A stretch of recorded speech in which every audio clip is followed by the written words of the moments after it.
y gracias por las consultas. Me parece que es importante que podamos evacuar todas las dudas. Primero, con respecto a la pregunta de la senadora Zapac, cuando nosotros llegamos a la Secretaría, ella planteaba, si mal no entendí, qué es lo que vimos, cuál era la situación. Primero que veníamos de un proceso donde la industria tenía mucha desconfianza y mucha crítica hacia los últimos años de no haber tenido previsibilidad y de no saber cómo esto iba a seguir.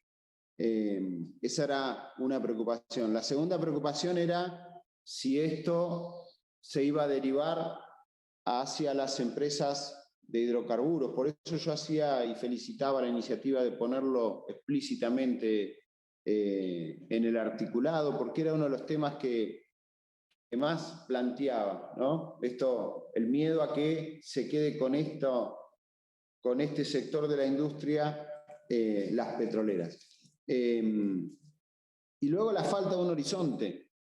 Ellos decían, no podemos invertir, no nos podemos, además no tener precio y estar parados y de venir mal de los últimos años donde nadie nos recibía y nos planteaba, lo que nos decían era eso para atrás, pero además para adelante necesitamos una previsibilidad y un plazo que nos permita decidir si vamos a invertir y cuánto vamos a invertir. Y me parece que esto también lo resguarda esta media sanción o este proyecto que ha sido votado en la Cámara de Diputados. Y nuestro espacio de gobierno, claramente, nuestro espacio tiene esa vocación de definir y darle previsibilidad para sostener la industria, para tener una normativa que plantea de cuerpo entero ese país federal que nos merecemos entre todos. Y creo que tomó esto y esto es parte de ese resultado. Tampoco había precio, por eso definimos, nosotros asumimos en octubre y rápidamente empezamos a dialogar con todos los sectores y definimos un sendero de precio hasta lo que duraba el régimen vigente, que es el que tenemos hoy en día. Al primer vencimiento, luego promulgamos o iniciamos un decreto para extenderlo mientras se terminaba de discutir esto. Y la verdad que logramos de sentarnos por primera vez donde todos cuestionaban y nadie estaba de acuerdo, a lograr un sendero de precio donde se pudo trabajar con tranquilidad, con un horizonte mientras se discutía el marco de la ley. Tuvimos reuniones donde muchos de los puntos que están hablando los definieron los propios sectores y están volcados en eso. Hizo un gran trabajo no solo el presidente del bloque, Máximo, sino también Omar Félix y Marcos Clery, que llevaron muchas de las reuniones con los sectores.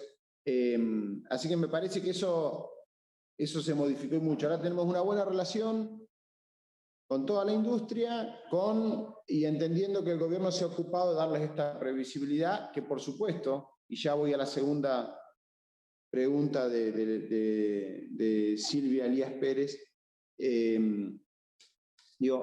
hace falta el marco normativo para poder avanzar en ese horizonte a largo plazo. Ahí hizo varias consultas, pero una es sobre que la autoridad de aplicación define el corte y precio, tal cual está en el régimen actual, tal cual está en eso que primero decía la senadora, de que votaron ustedes en la prórroga. Nada más que acá hay un plazo más grande, pero así era en la prórroga que votaron. Así lo define, en eso no se ha modificado absolutamente nada, sí se discute, pero por supuesto en base a esos consensos que se van generando. En cuanto a las emisiones, como es el mismo corte, no deberíamos tener ninguna diferenciación. Sigue la exhibición al ICL. Después, la Secretaría de Energía, ya ahí me saca la parte de diputada, es más que una oficina, es un gran equipo de trabajo con muchas profesionales y muchos profesionales que están abocados a que tengamos una energía mejor y de mejor calidad para todas y todos.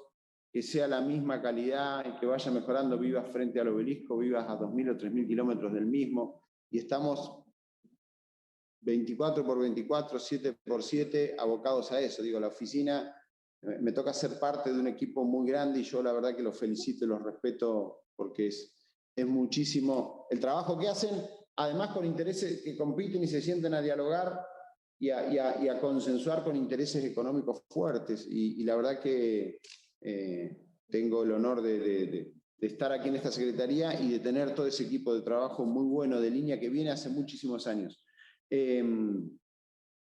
O sea, es más que una oficina que dirigimos, es todo un conjunto de mujeres y hombres profesionales que la verdad que hacen un gran trabajo.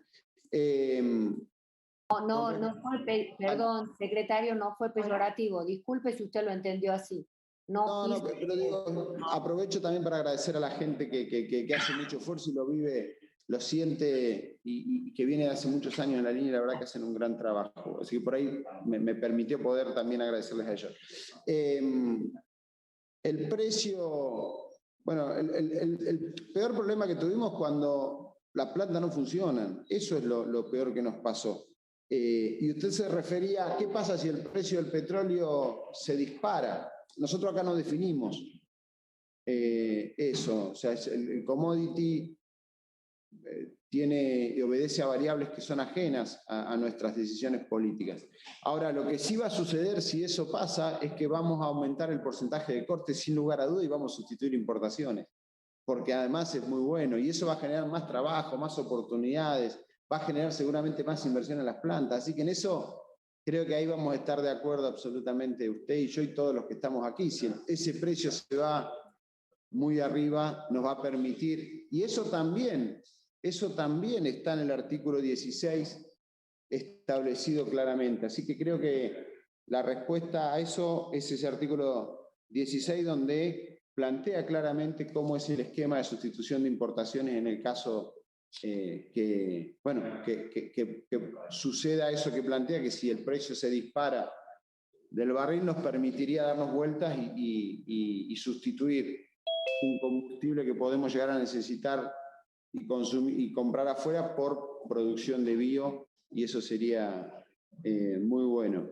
Con respecto a la materia energética de los renovables, sí estamos trabajando muchísimo. Mire, cuando llegamos estaban la mitad de los megas del gobierno anterior que puso en las rondas, no se generaron las inversiones, no se hicieron los parques y están ahí atrapados porque nadie hizo la inversión, porque las ecuaciones económicas que se habían pensado tenían un fuerte componente, por decirlo, inmobiliario. Había en el medio cuestiones que encarecían en el proyecto, le estoy hablando porque ni siquiera empezaron. Más de la mitad de los proyectos presentados en las rondas del gobierno anterior, de los megas de esos proyectos, ni siquiera comenzaron. Y la verdad que lo vamos a resolver, lo estamos resolviendo, estamos destrabando muchas de las que habían quedado, estamos inaugurando parques, pero además estamos buscando un esquema donde realmente el costo de la energía para los argentinos, porque luego en definitiva el costo de ese mega lo paga el vecino y la vecina, lo que queremos es bajar los costos por sacarle esos componentes que estaban de más. Pasos y pasos que habían en esos PPA que nos encarecían el mes, luego uno se tenía que dar vuelta y cobrárselo al bolsillo de los vecinos y vecinas, que ya estaba complicado porque venimos de un proceso que todos padecimos de esquemas de tarifazos muy altos que hacían que uno tenga que destinar cada vez un porcentaje más alto de su salario al pago de la energía. No solo por esto, por muchas cosas, pero lo que nos pasó con los renovables es que la mitad de esos megas ni siquiera esos proyectos comenzaron. Entonces estamos avanzando, los que pudimos destrabar, los destrabamos, y ahora estamos avanzando desde esta Secretaría en una resolución que nos va a permitir en tres alternativas muy claro para esos que ni siquiera comenzaron. Y son habilitaciones parciales porque no dieron los esquemas y no van a poder cumplir con los megas, pero sí por lo menos con lo que puedan cumplir que empiecen y el resto liberen. Modificar a aquellos que no llegaron con los tiempos porque luego cuando cambiaron las reglas de juego muchos quedaron enojados. Se acuerda que de un momento a otro hubo una decisión en la gestión anterior de cambiar esas reglas, entonces lo que iba a ser una inversión no terminó siendo. Entonces ahí lo que estamos planteando los que no llegaron con los plazos es darle más plazo, pero quitarle del final del contrato, y la verdad que lo estamos haciendo en consenso con los sectores. Y un tercer esquema para destrabar muchos de los que no les interesa, no lo van a hacer, no lo van a desarrollar, bueno, en función de las atribuciones que nos permite la normativa vigente, poder ver que también despejen esos megas y le demos la posibilidad de inversiones o inversores que sí quieren desarrollar esos parques. Pero no tenga duda que hemos puesto en marcha ya varios y muchos más se van a resolver de esas rondas que lamentablemente nunca pusieron esos megas a producir energía. Y el otro problema que tuvieron las renovables es que durante la gestión anterior de la expresidenta Cristina Fernández de Kirchner se habían hecho muchas inversiones en líneas. Entonces, se definieron esas rondas con las líneas que venían de la gestión anterior, pero no se hicieron líneas nuevas. Entonces, lo que nos pasó es que nos quedamos, cuando asumimos, no había líneas para transportar la energía que iban a producir esos parques. Muchos, como decía, no se llevaron adelante porque eran esquemas financieros que luego decidieron no avanzar, pero si hubiesen ido para adelante, hubiésemos tenido un cuello de botella porque no se hicieron obras en líneas en esos 4 años. Y eso, cuando uno termina un parque, lo tiene que conectar para estar interconectado, y para eso hace falta líneas. Por eso hemos avanzado y destrabado varias de las líneas necesarias. Pero en esa matriz energética estamos trabajando, los renovables han llegado para quedarse, van a crecer, porque además de que necesitamos, y el mundo está en un esquema de transición energética, los costos también están bajando y cada vez son, y con el tiempo cada vez lo van a hacer más competitivos. Luego el mundo elegirá hacia, por ejemplo, qué movilidad va a elegir, a la electromovilidad, el hidrógeno, que también hay un gran potencial en la Argentina y en muchas de nuestras regiones, pero a veces los países no llega a eso. Si la decisión de ir a los autos eléctricos es mundial, las empresas internacionales seguramente producirán, Ford, Chevrolet,